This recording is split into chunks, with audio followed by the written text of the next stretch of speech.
Muy buenas a todos. Espero que hayáis comenzado el año con muy buen pie, porque nuestro primer vídeo de este 2024 va a ser sobre muerte. A ver, igual exagerado un poco bastante... No... Sí, he exagerado mucho, ¿para qué engañar? Pero veréis, resulta que antes de acabar 2023 me terminé de jugar Master Detective Archives Raincode, juegazo que deberíais jugar si no lo habéis hecho ya. Y antes de ir más lejos, deberéis saber que va a haber spoilers ligeros de este juego y de Danganronpa, avisados estáis. Pero a lo que íbamos, este juego está creado por Kazutaka Kodaka, igual os suena el nombre, porque es el creador de la saga de Danganronpa. Pues bien, el juego en cierta parte se puso bastante turbio, y cuando jugué a Danganronpa Ultra Despair Girls, se puso igual o puede que incluso más turbio, y eso me hizo pensar en el origen e historia que hice sobre Danganronpa. Si recordáis bien, que deberíais, en ese origen e historia dijimos que el primer juego de Kodaka no fue Danganronpa, sino otro juego llamado Distrust, el cual, por ser demasiado explícito y bruto, Spike Chunsoft se lo denegó y bajándole unos cuantos tonos salió Danganronpa Trigger Happy Havoc. La cuestión aquí está en qué demonios tenía ese juego para que se lo bajasen tan fuerte, porque con cada juego que ha hecho Kodaka ha ido subiendo el tono más y más.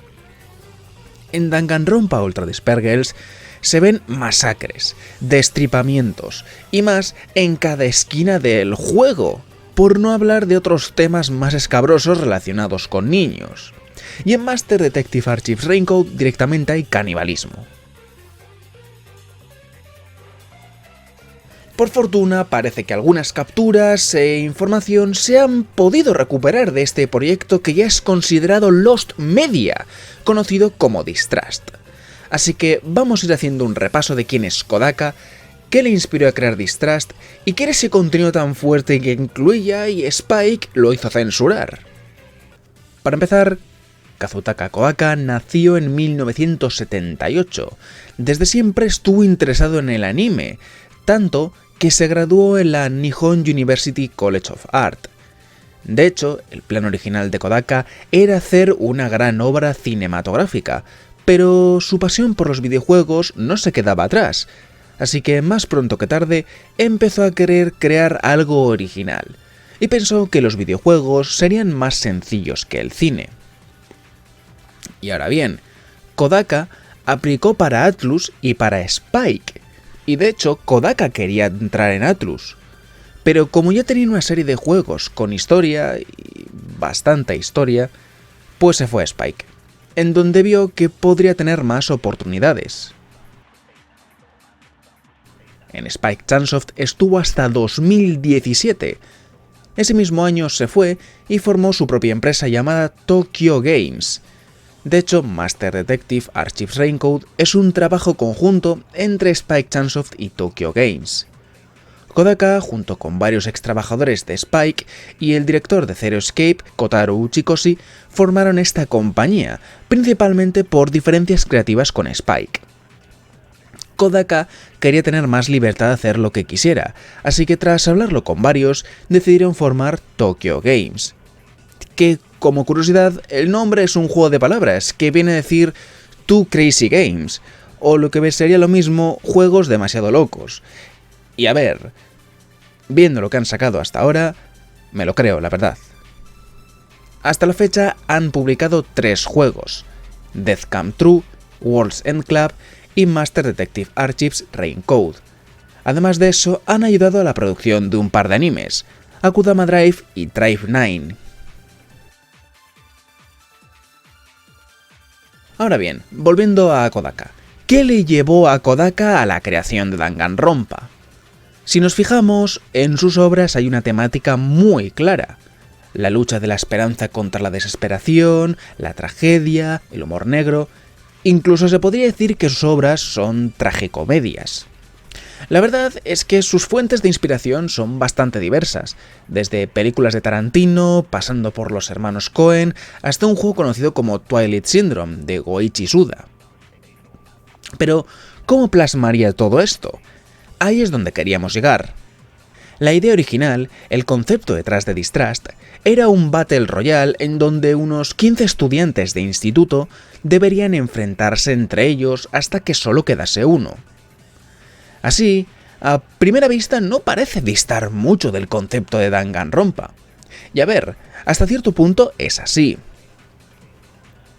En Distrust, estos estudiantes no se encuentran en una bonita academia con todo tipo de lujos, sino que se encuentran encerrados en un almacén donde la locura se irá apoderando lentamente de ellos. Sin embargo, el punto más fuerte de este juego, y de donde saca su nombre, es que el juego quería implementar un sistema de confianza y desconfianza que fuese modificando y personalizando la historia. Con este sistema, el protagonista iría haciendo que unos estudiantes u otros fuesen confiando o desconfiando de él, garantizando así su supervivencia, y haciendo que los otros personajes se matasen entre ellos, dependiendo de la confianza o desconfianza que se tuviesen. Claramente, este sistema de confiar y desconfiar suena muy interesante, y aún así no pasó el corte. ¿Por qué? Porque lo que rodeaba al resto del juego no gustó ni lo más mínimo a Spike. Distrust carecía totalmente de los elementos humorísticos que tenía Danganronpa. Distrust era un juego mucho más oscuro y turbio en cuanto a trama.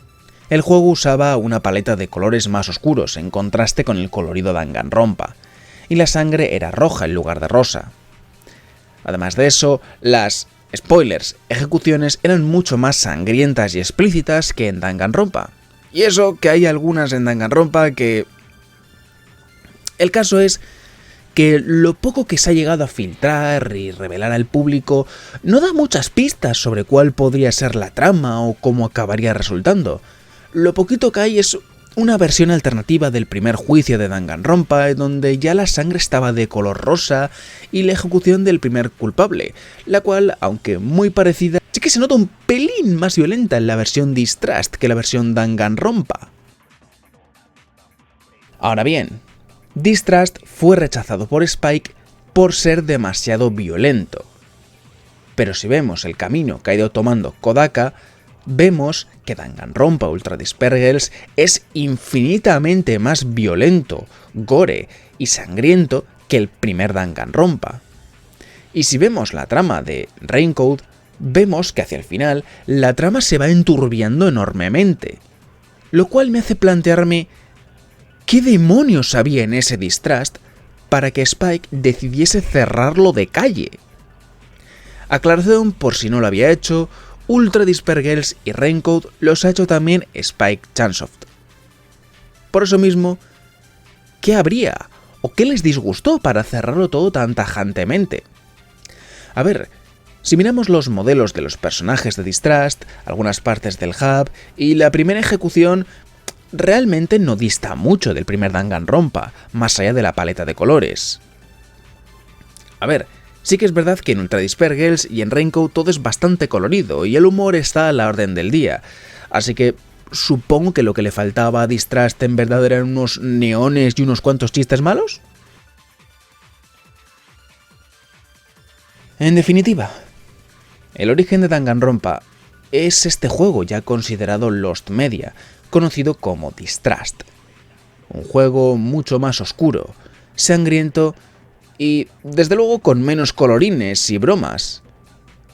Por cierto, a modo de curiosidad, los dos primeros modelos que se han mantenido con unos cambios mínimos y que después sirvieron de base para hacer el resto de modelos son los de Sayaka Maizono y el de Leon Kuwata. Y, curiosidad adicional, que va con spoiler, el propio Kodaka reconoció que cuando hizo Danganronpa son los dos primeros en desaparecer del juego porque estaba cansado de ellos.